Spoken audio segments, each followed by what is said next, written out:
getting the exposure to grow your small wedding business can be difficult. With millions of engaged couples using The Knot to plan their weddings and find vendors, advertising on our sites will connect you with more couples than anywhere else online.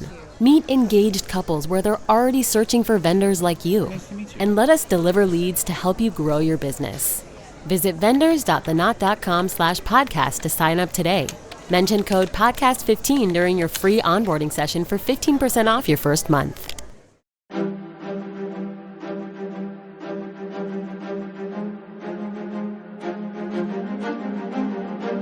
Hello, and thank you for listening to The History of World War II podcast, episode 366, interview with Brandon Gauthier about his book, Before Evil, Young Lenin, Hitler, Stalin, Mussolini, Mao, and Kim.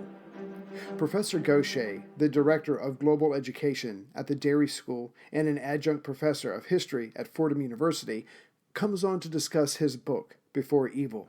It's an examination of the myriad influences that created 6 of the most evil men in modern history. So, how did these unremarkable children, some with loving parents, turn out to be authoritarian adults who changed the world and left millions suffering in their wake? His book reminds us that good and evil are not as simple as we would like to believe. Professor Gauthier, thank you very much for being with us today.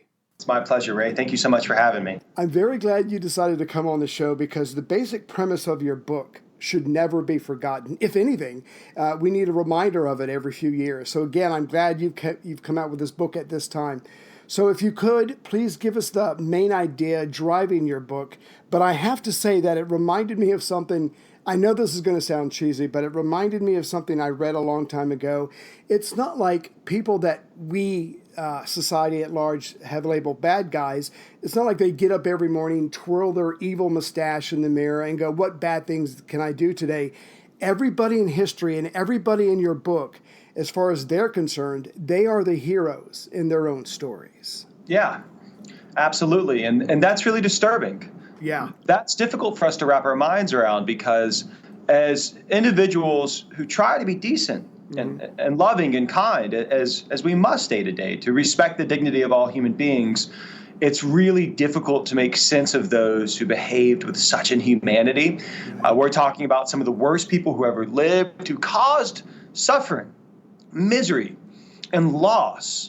The loss of loved ones, and in addition to the actual suffering of those who would perish under their rule and as a result of their decisions, it's almost impossible to make sense of. This book, Before Evil, is an effort to focus, though, on the humanity of inhumanity. It is to try to move beyond the popular understanding, which makes sense to us, which is the notion that only monsters could do these things. But that's not the reality. Monstrous people do these things, but monsters don't actually exist. Right. The ghouls, the notion that these individuals had horns, that's not the reality. They were Homo sapiens, they were human beings, and the story of man's inhumanity to man is a human one. This book is an effort to engage the formative years of some of these horrible tyrants and to examine how did they begin the road to such radicalism and such fanatical worldviews where they don't think that they're wrong. They believe that they were right. That is really difficult to grapple with. Right. They were right. They had to do things to either save their country or their society, and they were willing to make sacrifices along the way, which is the part that the rest of us would have a problem with.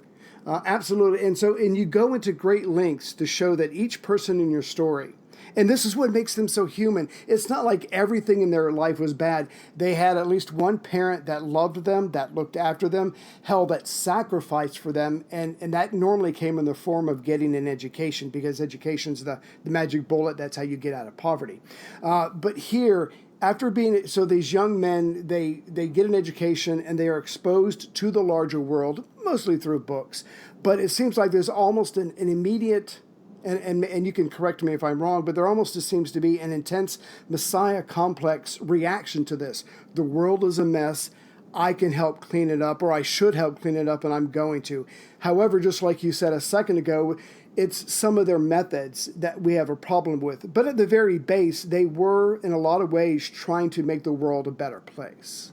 Which is almost at face value impossible to make sense of. Right, exactly. How is it that mass murder, how is it that genocide against European Jews by Nazi Germany, by Hitler's regime, how is that by any way of thinking not evil, right? How is Stalin and the Soviet Union letting millions and millions of his own people in the Soviet socialist republics, like Ukraine, for instance, starve to death when they know they're starving, when the regime in Moscow knows people are starving and actually has the food to feed them, but prefers to export it abroad to buy industrial equipment? How can individuals sit in offices and be okay with that? Which brings us, before we dive into this notion of the Messiah complex, to something that Ronald Reagan said in his 1983 Evil Empire speech, and he's quoting C.S. Lewis, which he said that the greatest evil occurs not just in concentration camps. There we see its end result. But the greatest evil occurs in well-lit offices that are warm by men who are well-dressed, who don't yell. They can speak quietly, who quietly sign orders on a desk that sends millions of people to their deaths. That is heinous. That is the story of Hitler and Stalin and Mao and Mussolini and Lenin and Kim Il-sung in the story Before Evil. But you asked about this notion of the Messiah complex, right? And I would say that Before Evil has two key arguments. The first is that while trauma is a part of their lives, and we can touch on that later, it is access to a good education that makes the biggest difference in their stories. And what comes from good education? It comes from Mussolini reading Victor Hugo, from Stalin reading Dostoevsky, and then Chernyshevsky, and then Marx and Engels, Lenin reading major novels by Russian authors. And why does this matter? They begin to think about a world that's bigger than their surroundings and what role they will play in it. And their educations are the road to these fanatical ideas which will cause such evil. Specific example, we ask, how could Hitler possibly have believed he was right? One of the major tenets of Nazism is the notion of social Darwinism. Hitler talks about it frequently in his table talk conversations at night during the war, when his everything he's saying is being written down, which is, the strongest people are going to survive in any given situation, and this is the way of the world. This is the way of nature. And what's wrong with that? If we conquer a country and take it over and cause mass death and destruction, well, this might be disturbing, but there's a greater end here. And is it not right that the stronger of the species should survive? This is evil. Because it doesn't recognize the humanity of other people. Hitler, by the way, will reference how the United States government handled Native Americans. And this ethnic cleansing was an example to follow. Actions that don't take into consideration what it means for other people to be a human being, for them to suffer, for them to lose loved ones. But it comes from these big ideas that they think are right. And to be, if I can just be brutally honest for a second, it's not like Hitler was wrong when he was talking about how, the American government and American society treated the Native Americans, especially after the Civil War. And so it's awkward to say, yeah, Hitler was right about anything, but you have to be honest about it. And as far as Stalin in Ukraine, I've read enough to know that, yes, he needed the money. Stalin knew there was another war coming. And in order to survive a war, you have to have factories. You have to be able to mass produce tanks, planes, and guns. I need factories. I sell the food. I build factories. We survive. So Stalin's thinking about the bigger picture, but you're absolutely right. Millions of people are going to die. They're going to literally starve to death. But for Stalin, there was a bigger issue. You would like to think that there might have been a third way, a balance of both of those. But at the end of the day, Stalin made the choices, and all of these men made the choices that they did. Yeah, absolutely. And Stalin is guilty. Yes, he is guilty because there were other ways to industrialize the Soviet Union. And he gives a talk in the early 1930s when he says war is coming. And he references Russian history. We've been weak. We have to be strong. But as a great historian, Stephen Kotkin has written in his volumes on Stalin, he's written 2 of a 3-part, really intensive biography. And he goes into great depth on this, that there were other ways to industrialize the Soviet Union other than letting millions of people starve to death. And very quickly, you referenced this notion of, of Hitler speaking about his admiration of how the U.S. government handled Native Americans. Yeah, the reality was that ethnic cleansing was committed against Native Americans in this country, and it was a great evil. And so what do we take away from that kind of framing point? And this is a framing point for the whole conversation. We want to put horrible tyrants at arm's length because we want to think that we have nothing in common, no parallels to their humanity, to their lives. The story of these men is not only about the formative years of tyrants to be and the evil they do, but it's a call for us to look inwards and recognize that we too are susceptible to doing horrible things, believing they're right because of bigger ideas. I don't mean to imply that there's an inner Hannibal Lecter in all of us, because this would be a criticism, right? They're not like us, right? You're trying to tell me I'm like Stalin, but I'm not like Stalin. Stalin had certain psychopathological traits, right? And on and on. And there's a nuance, that's a nuanced qualification that needs to be made, right? There are obvious differences. But we, me, you, listeners, human beings are susceptible to radicalism or ideological views which begin to suggest that the humanity, the notion of the human condition for others, that's not important. This is going to be horrible, and we're going to do this, and it's for this larger end. Oh, by the way, Ray, this is the point where Lenin would intervene and laugh at us and say how hypocritical this conversation is. Do countries not use death and destruction for political ends? Is war not the continuation of politics by other means, as Karl von Clausewitz said in On War? And so do you mean to suggest that countries never use violence and sacrifice human lives for larger ideological ends? And if you are willing to admit to that, does that undermine everything you're saying? And so that's how I think some of these tyrants would weigh in. And I would push back against that very hard. And I would also repeat what I just said.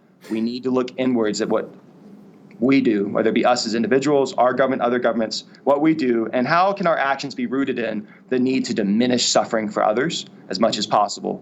I think that is the defining point of all of this. Empathy, empathy, empathy. Right. I'm glad you brought up that last part because, and as you well know better than I do, the second that a leader of any kind, of whatever level, starts seeing some of the people under them as not quite as worth much as they are. Maybe they're not quite human or just their culture or their people or whatever is somehow just subpar.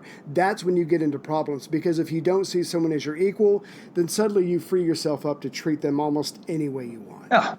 Yeah, and I would say to listeners, right, what we do and don't do matters for people. You're listening right now. You are alive. You are conscious. How people treat you, it matters. You have dignity. And we can only beg that policymakers, decision makers, that hard decisions are made, but how do we stand up for the human dignity of others with the understanding that they too are alive like us, and their stories matter. It does matter. Very quickly, since this is recognizing the World War II context that we're in with this show, right? I'm reminded of a great general, Omar Bradley, and thinking about his campaigns in Europe, right? Reading his memoirs. It's pretty tough when you think about what a general does on the battlefield. Now we're making this conversation more complex. Now we're going deeper. Bradley says that what a general really does is he looks at a map and he says, we need to reach point B. We're at point A, right? It's going to require this amount of sacrifice. We have to be willing to endure this number of losses, human and material. And the idea is, how do we diminish those losses as much as possible, but people are going to have to fight and die. So the question is, what wars must be fought? Like defeating Nazi Germany, that war had to be fought. No, that he had to be destroyed. Exactly. But what happens when leaders embark on wars that don't have to be fought for other ideological purposes that bring immense horror? That's the road to war crimes and crimes against humanity. Right. And you're right. We've recognized that enough to make those crimes, specific crimes with certain titles and things like that. So, yeah. And of course, kind of what's going on today is certainly bringing back certain phrases and words of World War II era. But so before we jump into the childhood of Stalin, Hitler, Mussolini, Mao, that kind of thing, and again, you make this point and you drive it home in your conclusion at the end of your book, which I thought was absolutely brilliant, worth reading all by itself. But at the end of the day, you have to consider the historical, the personal events around these people's formative years, but also their individual psychologies. It's a very complex pattern, and I know the average listener gets that, but there are so many factors that can make a child or break a child, or maybe is it just their psychology that pushes them to extremism? I mean, we'll never know the answer, but there's just a lot that goes into, obviously, making up someone's psychology. Yeah, I think our task as students of history is to examine the past with the conviction that it's explicable. There are some things we will never get to the bottom of, that we will always continue to investigate. You know, we think about something, the evil on the level of the Holocaust, right? But we also have to examine such horrendous things as explicable because we seek to prevent them from happening ever again. Exactly. And so what unfolds, though, in Before Evil, I look at the formative years of these tyrants. I look at the parallels in their lives. I tell the story of their crimes in the opening of the book. But I am upfront in saying, as one of the caveats, there is no definitive formula for understanding how such tyrants come to be. History is not a math problem. It's not 2 + 2 will equal 4 every time, and we take this basic equation and we apply it in a different scenario, and this person had this type of childhood, and this definitively shows that they're going to be tyrannical. There are parallels. There are commonalities. But that is not reality. The larger takeaway that it emphasized at the end of the book, which I will emphasize over and over and over to listeners, this is a story about what happens when ideas begin to transcend the meaning for the humanity of other men and women around us, when we lose sight of the necessity of love, compassion, and mercy, alongside strength to combat tyranny. And so the story of these individuals' lives, the larger lesson, quote unquote, is the necessity of standing up for the humanity of all people. But that also suggests that we need to recognize the humanity of even the very worst among us. Doesn't mean that we excuse their actions. They are guilty, absolutely. But we also need to consider the humanity of the worst of us. And that's a trying task. Here's a question for you. What would you do to save humanity? And how far would you go to stop someone who is getting in your way?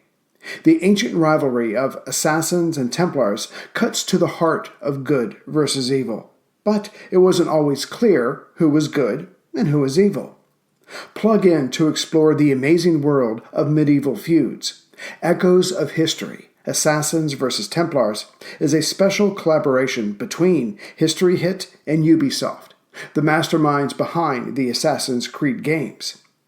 Hosted by Dan Snow from History Hit and Matt Lewis from Gone Medieval, together they will take a close look at the real history of the secret societies, which inspired the Assassin's Brotherhood and the Templar Order in the Assassin's Creed games. Plus, they will bring on other premier historians as they discuss unearthing the myths of the Grail and who really was the inspiration for the main characters in the game. Echoes of History, Assassins vs. Templars podcast is available right now wherever you get your podcasts. Listen and subscribe to Echoes of History today to discover the hidden truths that have shaped our world and inspired the video game series. That's Echoes of History wherever you get your podcasts. Listen today and subscribe for more. Absolutely, and you mentioned you started out with the Holocaust, and of course we should defend other people because at some point somebody might be coming after us, and if we don't defend others, who's going to defend us? So history just has a way of repeating itself. So speaking of the pain and the pleasure of childhood, let's jump in with Hitler. So if someone says the name Hitler, you automatically think of the worst human being that ever existed. He's right there with the devil. In fact, and you're not going to be surprised to hear this, but some of my episodes are not allowed to be played in Germany or downloaded because if it's got Hitler in the title, they've literally said, no, we want nothing to do with this. And that makes sense. It's their choice. But the point is, when it comes to evil, I think a lot of people automatically go to Hitler. But as you say in your book, and as you just said a couple of minutes ago, Hitler was once a boy. He was once an innocent little boy. He had ambitions, desires. He had a very loving mother. And yet, he turns his back on her. He turns his back on everything she was trying to give him. And I think to fulfill some kind of fantasy of absolute power, maybe of renewing Germany, which he loved very much. But I think the other part of that is the way his father treated him, I think he wanted to be in a position where no one could ever hurt him again. The psychology of what goes on between Hitler's dad and him as a kid. And by the way, I call him Adolf in the book. Right. Why? Because it's a rejection of his cult of personality. I don't want to call him the Fuhrer. That's what he would have liked. I'm going to call him Adolf, which is to suggest that he is also a human being, which is what he didn't want to be considered. He wanted to be considered larger than life, right? Superman. He didn't want to, intentionally, he tried to act as if he wasn't an ordinary person. That's why he would say, I'm never going to get married because I must be married to the greater notion of Germany, right? And I can't have a private life. But he did have a private life, and he was ordinary in many respects. So Adolf is probably what he least would have wanted to have been called. So therefore, I call him Adolf. It's a rejection of his cult of personality and the evil that defined it. But it's also a reminder that evil alone did not define him. Evil does define his life through and through, but evil alone does not define him. Right. Meaning that there's more to him as a person. So this is someone who grows up playing cops and robbers, war games, cowboys and Indians, quote unquote, idyllic summers in the country village where his father was raised. He takes singing lessons growing up. He's a choir boy for a while. Apparently he had a good voice. Right. For a while, he talks about, and we're talking now about, a child, 7 or 8 years old, talks about becoming a priest. His mother, his family will say that he practiced, quote, long and fervent sermons. One biographer notes that his interest in things priestly ended as quickly as it began. Before long, he was caught smoking. Right. Becomes a confirmed Catholic at 15, although was never really religious as a teenager, interested in Catholicism. Okay, so what's the point here about his family? A, he has a terrible father who's Alois abusive towards him. That does have a profound impact on him. That's part of it. Generally, the explanation popularly is that, well, surely the trauma at his father's hands caused who he would be. That it's absolutely a part of the puzzle. I push back against that a little bit, though, and I push back and say that the most important experience of his childhood was his mom. His mom dotes on him, loves him deeply. She had lost 3 young kids before him. This was someone who had suffered immensely in terms of the loss of children. And his sister, Paula, will say, quote, how often did my mother caress him and try to obtain with her kindness where the father could not succeed with harshness? Hitler will say, as an adult, quote, I respected my father, but I loved my mother. Right. She was a kind individual. And really what she did for him growing up was give him space to kind of decide who he was going to be. He effectively drops out of high school. And his mom, rather than being this harsh disciplinarian like his father, allows him room to kind of paint and be a bohemian in Linz, Austria. He's drawing, he's painting, he's hanging out with his only friend, August Kubizek. And then even when he goes to Vienna, right, and begins the process of who he will become, meaning he goes to Vienna and it's there that anti-Semitic influences really start to take hold. He goes to pursue art school there and become an artist because his mother's dying of cancer. And she wants to see him find a path in life. And it's interesting, right? Does he turn his back on everything she wanted for him? In one sense, yeah, absolutely. She wanted him to have a happy life and to be a good person. And by the way, we can say that. That's sincere. His mother, I think we can say, wanted him to be a good person. His mother was not a bad person. She was loving and wanted the best for her kids. But when, Adolf goes to Vienna and, fails to get into art school twice and begins to dream about this larger mission, in his mind, I think we can make the safe assumption that he thought he was serving a larger purpose that his mother would be proud of. He'll keep his mother's photo with him always, meaning wherever he stays. His mother's photo is framed and in his room, and he'll bring her up at times. He'll sometimes reference in a kind of melodramatic way around Christmas, and in like 1935, he refuses to even come out of his room on Christmas. His mother died just a couple days before Christmas, and he'll say, my mother died under the Christmas tree. This was a person whom he loved and deeply respected. And in his own mind, he probably squared the Messiah complex of, the greatness, quote unquote, he was going to do for the world is something she would have been proud of. Wrap your mind around that. Yeah. Because I imagine if he said, okay, Mom, this is what I want to do.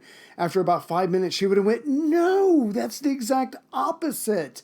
I wanted you to have a good job, maybe a priest, maybe a civil servant, a good salary. You can take your pension, you can take care of your family like, Adolf's father did. But I think you're right. I think he said, well, I want to be this, and I just know that my mother would go along with it. Probably not, but it made him feel better, and it probably encouraged him to actually pursue a much bigger destiny.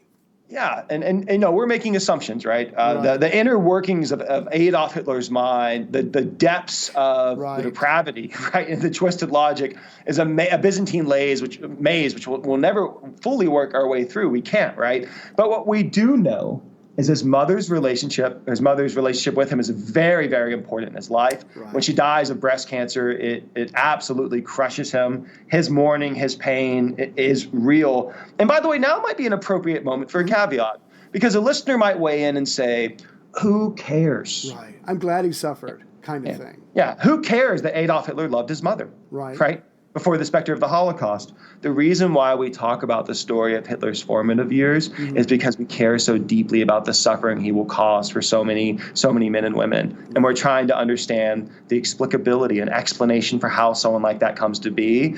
And the parallel that we take away is this is a human being who will pursue a path not because he wants to be an evil mastermind, but because he believes it will be, quote unquote, great and will serve a larger purpose. What would Clara Hitler have said? And this is a counterfactual, we can never know. If someone could have sat down with her and said, do you understand the suffering and misery that your beloved boy is going to cause for this world?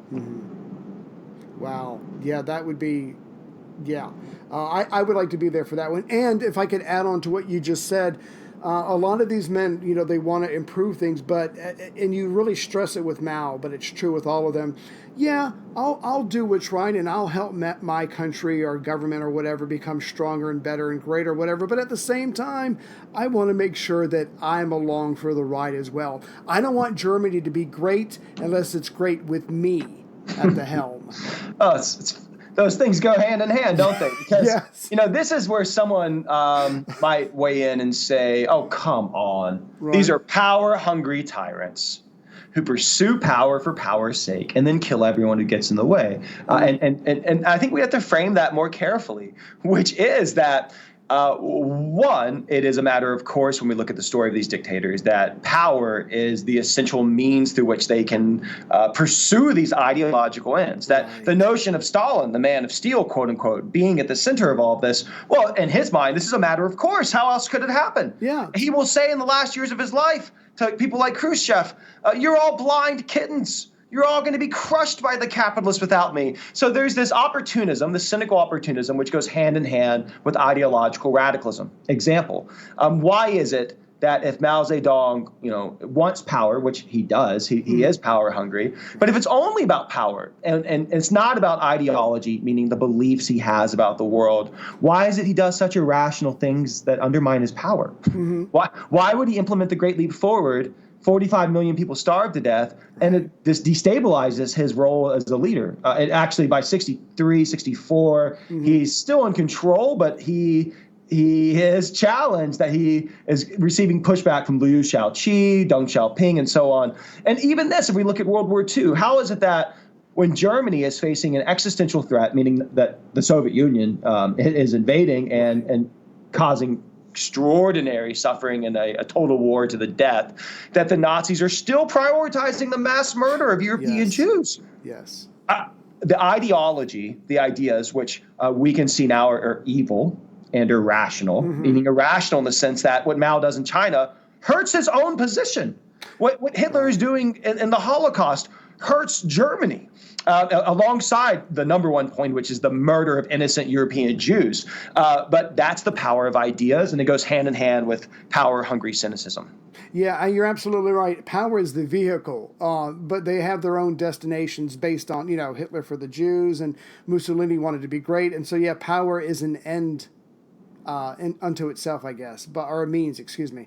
Power is a means. But so if we could go on to Mussolini. Now, I don't know if this is fair or not, but in the past, I have called Mussolini the used car salesman of dictators. He wanted to be famous. He wanted to be loved. He wanted everybody to adore him, to stroke his ego. Maybe there were some massive insecurities there, I don't know. But he wasn't exactly great when it comes to details, when it comes to administration. But again, like Hitler, he had a loving mother. He had a hard father. And, the mom's just doing the best she can, trying to give her son a future. Well, when we look at the story of Mussolini, and he is a confounding contradiction. Yes. But, every single part of him is a contradiction. Let's have an overview here. The opening chapter on Mussolini. Right. He was a shameless opportunist who invented an ideology, a warmonger who proclaimed peace, a philanderer who supposedly loved his wife. Quote, "You have been for me the only woman whom I ever really loved," he writes to her just before dying with his mistress. Right. A passionate bibliophile who ignores basic facts, Right. A loving father who spends little time with his kids, a tyrant who sleeps well, even as his world disintegrates. Apparently, he slept really well on that last night on Earth with his mistress. Nice. Yeah. Death, he should have been dead over and over and over. He survives an ugly wound from friendly fire in the First World War. He fights violent sword duels, including one in 1921 when he nearly kills a newspaper editor. He survives car and airplane crashes, numerous assassination attempts. He was both cautious and reckless, a man who, and I'm quoting another historian in this line, quote, "combined the ferocity of the tyrant with the hesitations of a child," end quote. An individual who bragged that his skull was bulletproof. It wasn't, Ray. No. Yet feared injections at the doctor's office. His daughter, Etta, will say that he would tense up so hard when getting a shot that sometimes the needle would break. Oh my God. A fascist who sought to create a totalitarian regime in Italy, a war criminal responsible for 1 million deaths, but also a tragic buffoon who became lost in a dream until its consequences shook him awake. In the words of Thucydides, war was a stern teacher after all. Well, you just finished Mussolini for me. I think we can all go home now. No, but that was absolutely brilliant. I think it was dead on. But like Hitler, there was thoughts of him by his mother, maybe of being a priest. So here we are. Here's a little boy. The mother wants the church for him, and eventually he's going to go in the exact opposite direction. But again, his mother strove mightily to prepare him for life. Yeah, well, his mom was a lovely person. Rosa was an elementary school teacher, and she would insist on him going to religious schools. I think she probably would have loved to have seen him be a teacher, which he does become a teacher. Right. He does work as an elementary school teacher. He's a disaster. He can't control his kids. Which is, again, contradiction on contradiction on contradiction. Yeah. He works for a brief period as an elementary school teacher. It's so much scandal in that, and he is a terrible individual at times, in terms, especially of his treatment of women as a young person. But as when his brief stint as a school teacher, he can't control kids, which is very interesting. Oh, so let's think about his mother and his father. He is different from Mao, Hitler, and Stalin, in that Mussolini has good parents. So Stalin, Mao, Hitler have abusive fathers, and that certainly has an impact on them. Mussolini's dad is, he's an ardent socialist. He doesn't really want to work. He just wants to give the family some money away to the socialist cause. He's a rabble rouser, but he's not abusive at all. He's a loving father. And his most important impact, and same with his mother, is trying to talk to his son in a way that will give him a larger worldview and a mission. How are you going to make this world a better place? His dad is a socialist activist, wants him to fight poverty. And the biggest influences on Mussolini's early life, it's Victor Hugo and Les Miserables. He, as a little boy, will sit in a cow shed. And so now, listeners, we're getting away from the notion of kids on social media or lots of screen time. And we're talking about a moment, right, where kids are turning to masterpieces of literature, like Les Mis, and a book that is ultimately mourning the meaning of poverty for real people, mourning the notion that people are going to fall off this ship in an ocean in a storm, and that person's going to see the ship sail away, bobbing up and down, knowing that they're going to die. And the ship doesn't turn around. Sorry.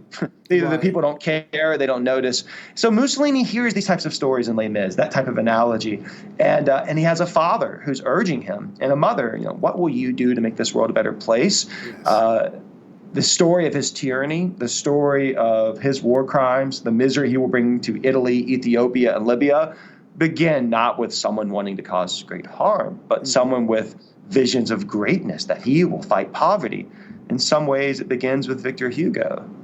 Wow. Yeah, to tell someone who's mildly interested in World War II, Mussolini actually wanted to make the world a better place. They'd be like, get out of here. He's a power hungry, the normal speech or whatever. But yeah, his father set him up. You got to think of the larger world. Look how unfair things are. And you're right. I don't know if his father was just lazy or unorganized or unfocused. There were times his father literally did give money away to the poor. I mean, that's Jesus-like. That's amazing. But at the same time, Mussolini is going to take that message and he's going to do it in a more intense, direct way. He had to find his own way to do it. But again, unlike Hitler, his father was his hero, but he still found his way to end up signing off on some very cruel things. Oh, yeah.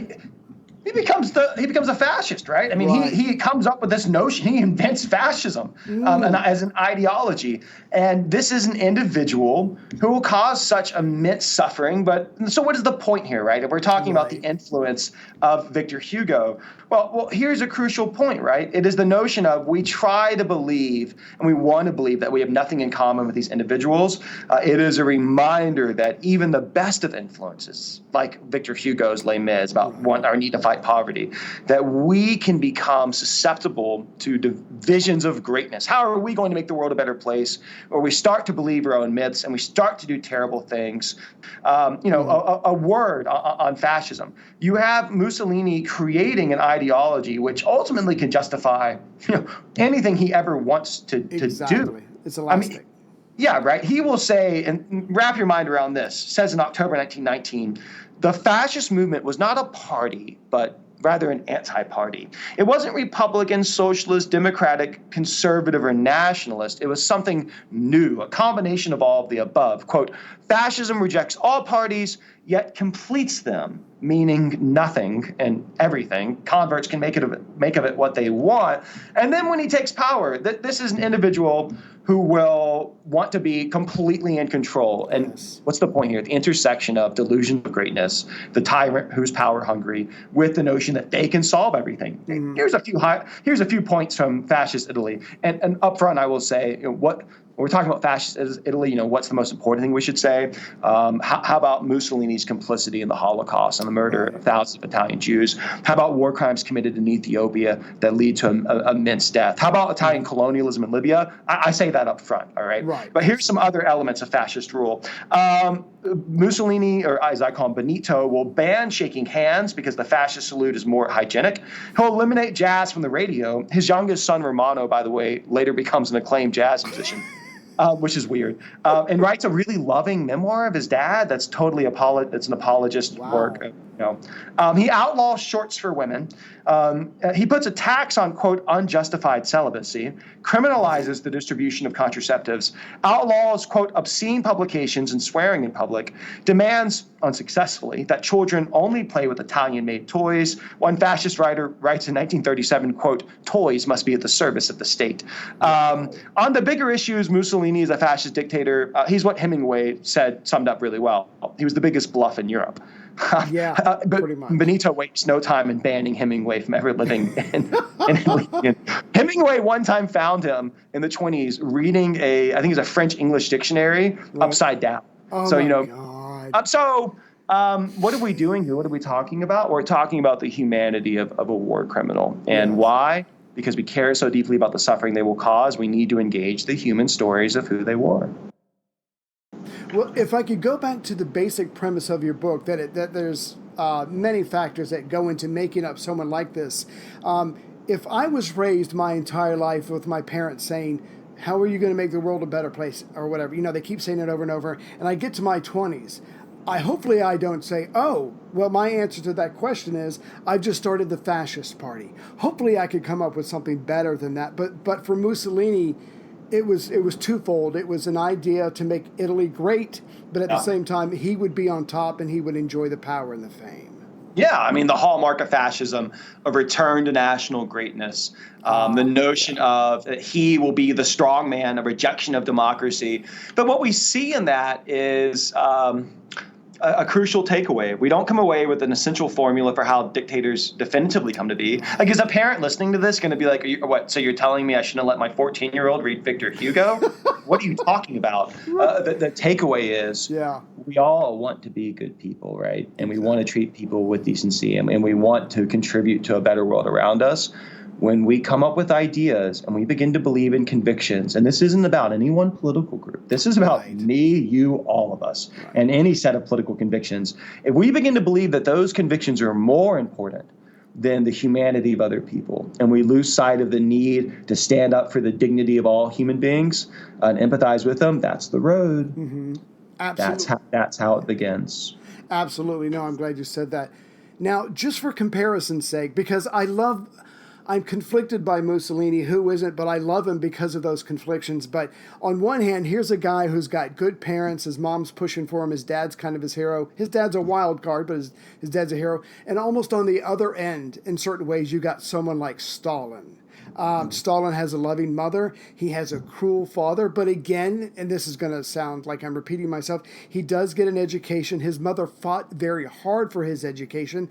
But unlike Mussolini in some ways, Stalin has a very hard life early on. And maybe that affected the way he came out. But there are some similarities, but there's also some differences as well. Yeah, and I think the similarities are the notion of a good education, a loving mother, creating opportunities in his life. The argument of before evil is that we need to focus on those advantages as being really important for who he would become. All too often, we've only focused on his abusive father, and I think that is a way of, well, it's problematic, right? Because a lot of people have troubled childhoods or suffer abuse and go on to be loving, empathetic people, right? Yeah. We're not only a product of what happens to us as kids, it really matters. It is an important part of an individual's life stories, and we should be empathetic to that. But to say that it's childhood abuse that's creating these monstrous individuals, that's too reductive. It's part of it. It certainly is. Here's an example in Stalin before we talk about his mother and education. Stalin's father is abusive. He struggles with substance abuse. And this is a father who would come home and beat his son severely. A son who, when his dad was approaching, would run to his mom and tell her to hide. And where do we see parallels with this? At the end of Stalin's life and his so-called, the doctor conspiracy, he's convinced the doctors are trying to kill him, and has them locked up in a dungeon. And here's an order that Stalin gives, and this is evil. He writes to the interrogators what to do with these doctors that he's accusing of a conspiracy to kill him. Stalin writes, beat, and beat again. Put them in chains, grind them into dust. All right, we're talking about real people who are now going to experience something that is a hell on this earth that no individual should have to endure. And he sends that order. We return to Stalin's childhood, and we see a kid that was being beaten. And I think that is part of the puzzle. He knew what it meant to be beaten. He knew that nobody can withstand endless beating. Everybody will have a breaking point. And by the way, his mom fought his dad physically at times. Yes. And so did Stalin. One time Stalin threw a knife at his dad as a kid, and he'll tell his daughter, Svetlana, this. And so it's a troubled childhood. His mom, and this is kind of something someone might push back, right? If these moms were really so loving, like Hitler's mom, why didn't she leave? Right? Why didn't she leave? And there's a lot more to that story. I think that is there's a lot more to that. For someone like Hitler's mother, you look at the context, she's significantly younger. I think there are a lot of variables to that discussion, right? But that might be something someone would push back and say, well, looking at Stalin's case, the mom does leave. KK, his mother, does leave the dad, which is almost unheard of. Exactly. For someone like Hitler's mom to have left his dad would have taken an extraordinary amount of courage in a deeply patriarchal country in which she had kids that would have to survive. And for Stalin's mother, she does it. In patriarchal Georgia, in which it is extremely difficult to be a woman who's going to leave a man and live on her own, she does. She abandons the husband. Her family begs her to get back with him. Please go back to him. Reunite your family. She says no. Why? Because Beso Djukashvili, Stalin's dad, wanted him to be a cobbler. He said, my son, books and learning, it's going to ruin him. Right. He needs to learn to make shoes. Exactly. The father was, and before the father got into drinking too much, he actually, he had a pretty good business going on. It was enough. They didn't suffer. But then alcohol comes, and that changes the equation completely. As also often happens, substance abuse destroys lives. It destroys lives. It destroyed Stalin's father. And the biggest thing that KK contributes is fighting this father, literally and in terms of the home situation, that my kid's going to get an education.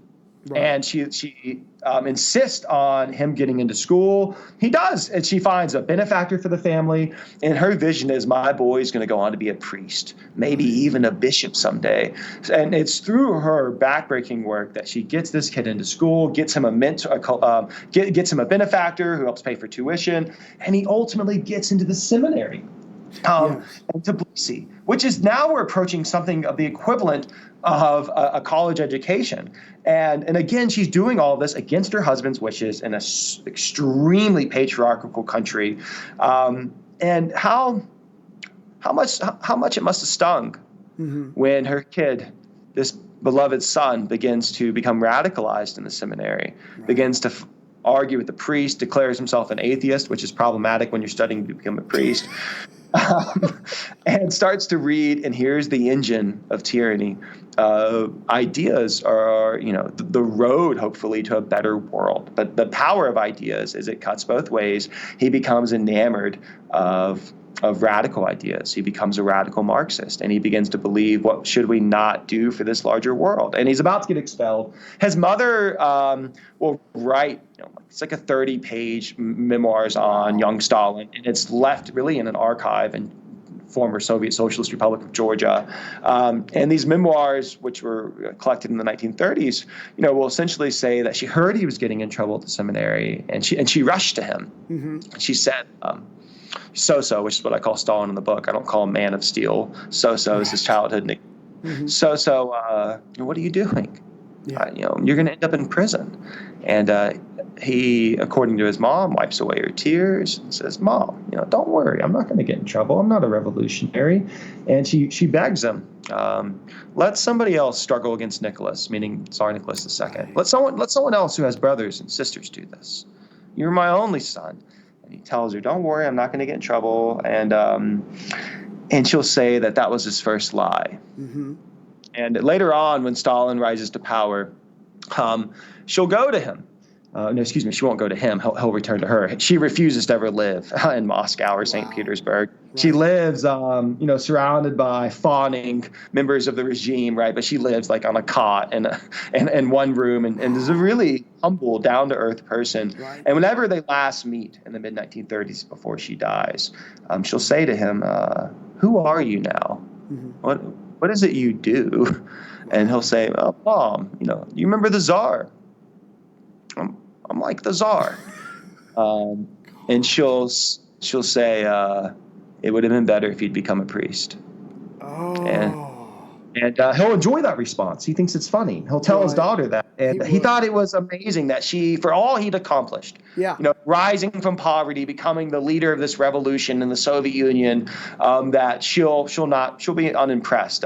How much it must have stung KK. Right. When at one moment in Tbilisi, as all this stuff was going down and Stalin was getting in trouble, and he does end up in prison. He does end up in exile. Yes. She'll run into Beso, his father, right? And he'll be clenching his fist, saying to her, you ruined him. Right. You ruined him. He would have been a great foreman by now. He'd been a great cobbler if it wasn't for books and school. So listeners, wrap your mind around that. Is the lesson here that kids shouldn't be encouraged to read and go to school? No.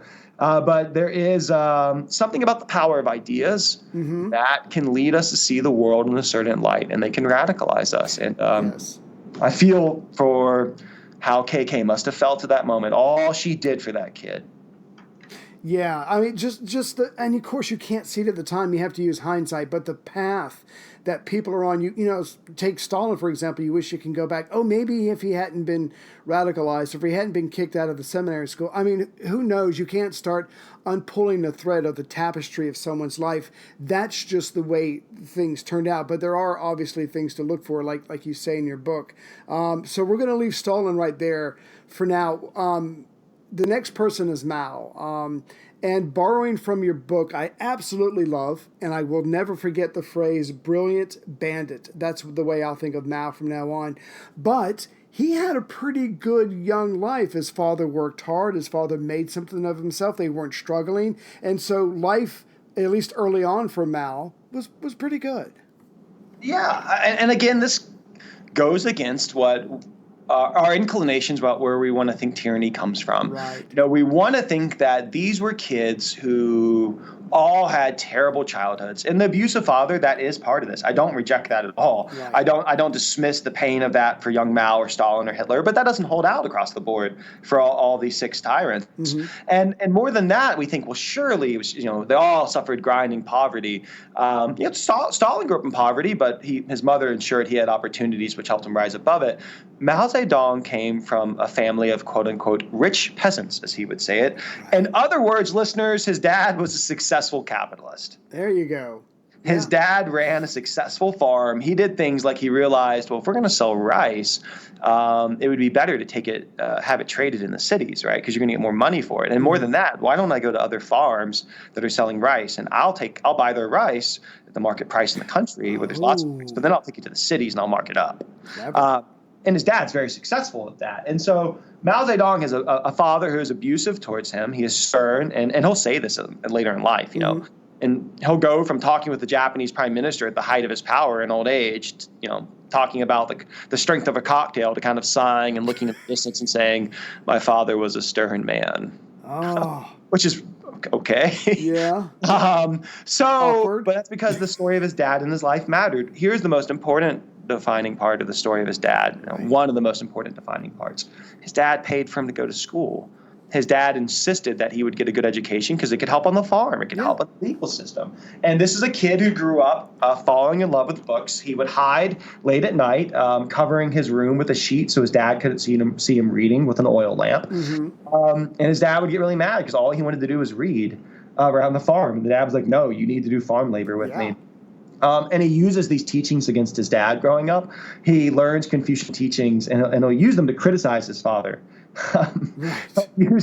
And with his mother, it's his mother, though, that also is really important in his life. His dad is most important not only because of the trauma he subjects his son to, which matters for his personality and his psychological worldview, but his dad pays for him to get a good education, and he falls in love with books, starts to think about what he could do in this life. His mother is a Buddhist, right? Is passionate about the notion of religion as a means of developing a distinctive ethical stance, quote unquote, that one could think about how they can improve the world through action. And when his mother dies, he's crushed by it. He'll say at her funeral in 1919, when he's 26 years old, that her, quote, and this is Mao talking at his mother's funeral. And by the way, I don't call him Mao. I call him Runja, which was his childhood nickname. Okay. Quote, her impartial love extended to all, far and near, related or unrelated. He'll say that she left the world without fulfilling her wishes and completing what she wanted to do. That was her greatest mental anguish. She kept calling on us to do good. The radiance of her abundant virtues was so sincere that its effects will last forever. As for her unaccomplished wishes, we pledge to fulfill them. My heart is set and determined. Young Mao in his mid-20s at his mother's death doesn't ask, how could I cause great suffering in the world? He says in an oration at her funeral, what will we do to fulfill her wishes of making this world a better place? My heart is set and determined. Oh, I like that. And mixing that with, you just mentioned this a second ago, all of these guys are big readers. So here's Mao consuming books as fast as he possibly can, like a lot of us do when we're kids. And he runs across heroes in the ancient China, the old times or whatever, who are putting things to right. And Mao, again, takes on, or he thinks they're heroes. He wants to be like them. However, he seems to be, and I could be wrong, but he seems to be at a young age okay with cracking some heads as well. But again, his heart was in the right place. He was listening to his Buddhist mom. How can I make the world a better place? Yeah, and these are the moments, again, where someone might push back and say, what are you talking about? Exactly. I mean, this is a monstrous person. Evil, this lack of empathy, again, arises not just from the notion of serial killers who hurt people because they want to hurt people and they know it's wrong, but they're going to do it anyway. Those things are real, right? That is real. The story of these tyrants is something far more complicated. Their evil's not complicated. It's unbelievably horrible, and that's quite straightforward. Right. It is the notion that they have certain ideological visions, the ideas, the glasses they wear that make the world look a certain way, where they are the heroes. And we're trying to examine the explicability of that. Okay, young Mao, he's reading classic Chinese novels like The Water Margin, Romances of the Three Kingdoms, Romance of the Three Kingdoms, Journey to the West. The book Water Margin, listeners, if you want to begin to get to the bottom of Mao, that's a good place to start. Right. It's a novel about Robin Hood-esque rebels who hold themselves up in a mountain fortress and are fighting what they view as a tyrannical power system, a tyrannical emperor who is not in touch with the needs of the people. One of the protagonists of Water Margin is someone named Song Jiang. And this guerrilla fighter is not the outlaw that authorities consider him. He is, as Water Margin states, quote, someone who always assisted those in distress and raised those who had been crushed down by life. That Song Jiang was, quote, the welcome rain whose influence was like the falling of rain on parched soil. Fast forward to Mao and the Cultural Revolution at the height of his power. His regime will describe him as, quote, the very red sun that shines most brilliantly in our hearts. During the guerrilla struggle, at the very beginning, and Mao should have almost certainly have been killed in the Chinese Civil War, but he at times in the beginning of that struggle, when people will say, what can we do? He'll say, imitate the heroes of Liang Changbo, meaning the heroes of Water Margin. Right. He carries Water Margin with him on the long march. Wow. This book matters for him. Right. It is a part of his worldview. None of this is to dismiss that there are many structural factors that transcend any one person. Another critique, someone might say, you talking about these individuals as if they were the end-all, be-all reason why all this happened, right? That there are larger factors, economic, social, cultural. All of that is absolutely part of the story. I am, though, emphasizing very strongly that the story of their individual lives mattered immensely. That's indisputable. And so then what is the story of how they came to be who they would be? The one thing I'm starting to notice is that all these guys want something good for their country, for their nation, a resurgence of greatness, whatever. But I can't help but notice that they're also like, oh, and I want to go along for the ride as well. Or I want everybody to love me. So it's almost like they're pairing together the messages they were getting as kid, national greatness, but also self-success or whatever. It's like they're grafting them together. The country and myself become one. I want to be the leader, and together we will reach for new heights. It's almost like they're trying to make up for their childhood or the pain that they had, and also listening to the messages of their childhood and putting them together. Or is that an oversimplification? Well, I would say that we can look concretely and specifically at the example of Mao and see the intersection of these delusions of heroism with larger ideological ends. And what's interesting, and this is the book's second major argument, in addition to the emphasizing the notion of emphasizing privileges and advantages they had, not just trauma. They all begin to believe that they have something great to do, that there's something distinct about them, that they have a larger mission that they will achieve. Here's where that takes shape very concretely for Mao. He has a teacher named Yang Changqi, who is a wonderful teacher. And this teacher, and now we're talking at the first normal school in Hunan. It's a teacher's school. And it's there that he has this great teacher. And he emphasizes that our goal should be to embrace the way, be the superior individual. The superior individual will embrace a goal and they will stay after it with steadfast determination. But what should define that goal? That goal should be defined by serving your people, by accomplishing some larger end that will make the world better around you. And then you're going to have to suffer. You're going to suffer immensely in that task. But the superior man, quote unquote, will have this unbreaking will, and he can, quote, suppress his evil desires, can withstand the oppression of the powerful, and succeed in casting great influence upon the world. The ideas that young Mao experiences in the classrooms of his youth is the notion that his role has to be indispensable in that. Right. That the starting point of altruism, and I'm quoting now a line that Mao will write, the starting point of altruism is the self. It is what you will do for the world. And yes, you might say, oh, it seems quite convenient that you'll be at the center of all of this power. Then the response based on these teachings, and his teacher was a good person. Like the teacher doesn't see what's going to come, right? The teacher's trying to build up kids to do something important in the world, which is that how will change happen? Only through the conviction of people who are willing to do what is necessary. And if you are not willing to say that you will be at the forefront of that, then are you really committed to those ideas? Absolutely. And before anybody wants to harp on Mao too much for that, think of all the people in America that run for Congress, run for Senate, run for the White House. Yeah, they say they want to do good, but you got to think in the back of their heads, they're probably thinking, this is going to be pretty good for me. So it's not like Mao's idea is that alien to us. Those ideas intersect, right? And I think the reality of every human being psychologically is not going to be the same, right? There are parallels that we all have in common, but everybody's unique in certain respects. I think if I am to generalize, it is that, we are the star in our own plays, right? And we tend to, things that serve us individually in terms of larger power also go hand in hand with the stories we tell ourselves about what we are going to do that is right. And sometimes those things intersect in a powerful way in which individuals like someone like Abraham Lincoln. Can you think about the audacity of taking center stage at the beginning of the American Civil War? Oh. The audacity of saying, I'm going to free millions of people from human slavery, and I'm going to fight a war to the death with the Confederacy because human slavery is wrong. What do I say by audacity? I mean that this was something profoundly right, but it would require struggle. Right. It would require immense sacrifice. It would require ultimately burning the South to the ground for the sake of strangling the South to death. And it was the right thing for the Union to do for the sake of ending human slavery, one of the greatest evils this world has ever known. So, okay, now we go, and this is a point someone might be like, how did you go from Mao to Lincoln? Here's the point I'm making. Right. These commonalities of the audacity for an individual to say, I will take power and I will do this, and it will be a struggle and it will be hard, and people are going to suffer, but we will achieve this larger end. This is not only the story of those we consider heroes, it's the story of those we consider the very worst.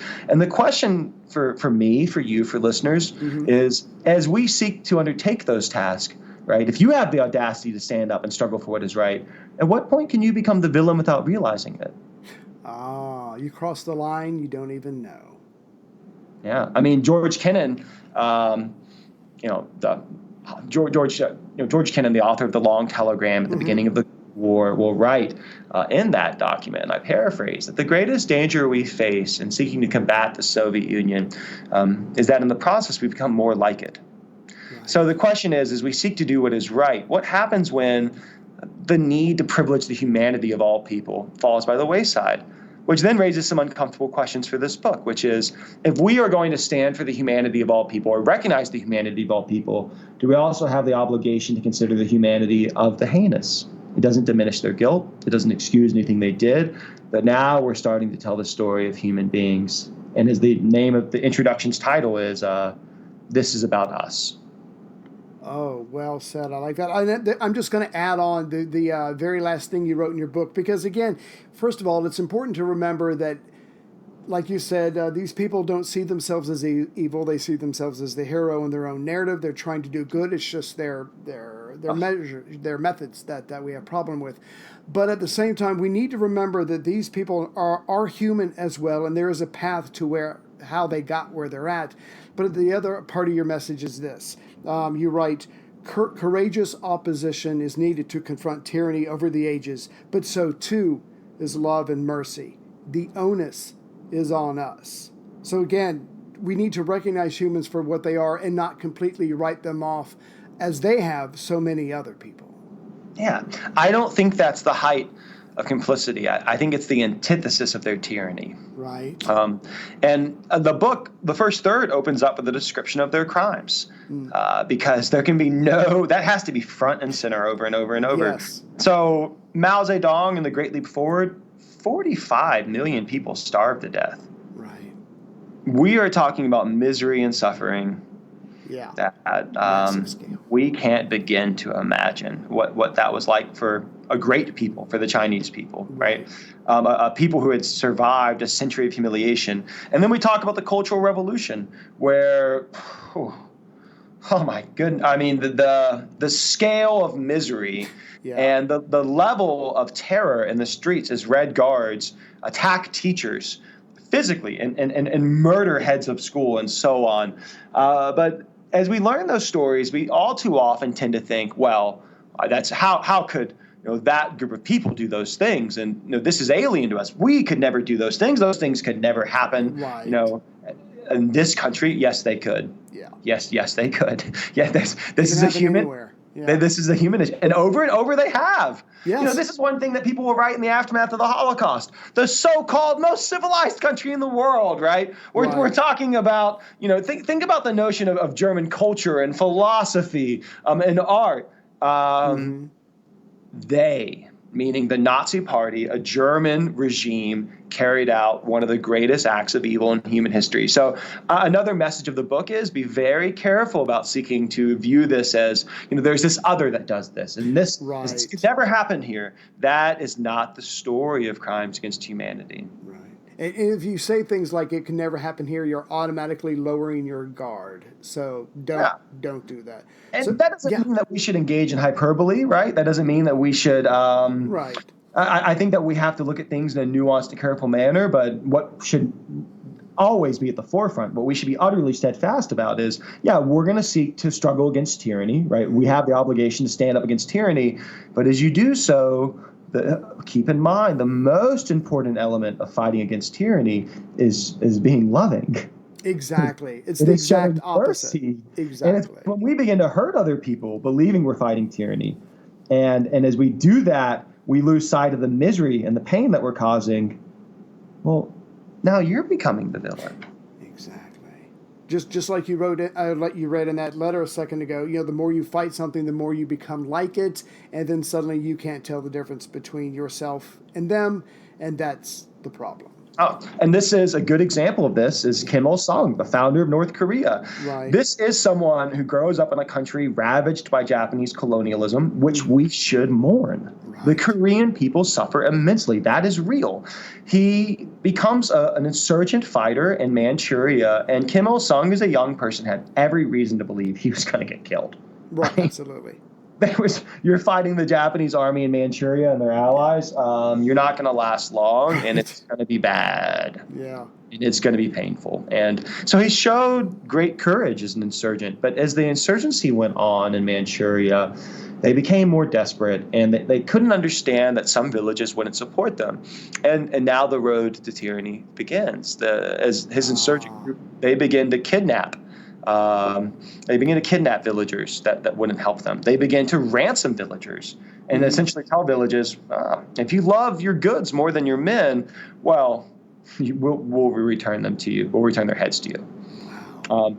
And it's almost this moment where in their mind, if we're going to die, if we don't begin to take these more extreme means, we're not going to survive this struggle. And yet they become the monsters, so to speak. And yet monsters aren't real. I repeat, only human beings are real. Now you are the monstrous individual. And now you're the one torturing a villager so you can ransom money and goods from this village to carry on the struggle. Reaching for a demon's hand like a drowning man with no other options. And that's how I'm sure they viewed it. But that is the story of Kim Il-sung.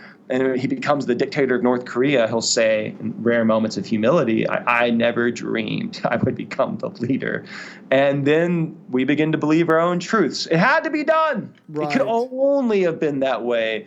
And now what else could only be a certain way? What else must we do? Oh, I'm sorry, you don't think so? You have critical questions? Well, if you are not on board, it's very clear that you are not only complicit with the evil we are fighting, you are guilty of it, and we will treat you as an enemy. There will be no dissent.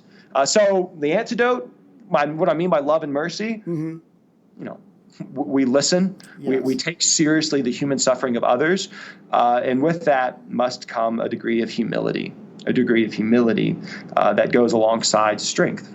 Absolutely. Well said, Professor Gauthier. I want to thank you for your time. This book was incredible. And we didn't get a chance to talk about Kim, so I'm glad you threw them in there. But everybody check out this book. It really does open your eyes as far as not just viewing things as black and white, because life is not that way. Professor, thank you very much for your time today. Oh, Ray, it's totally my pleasure.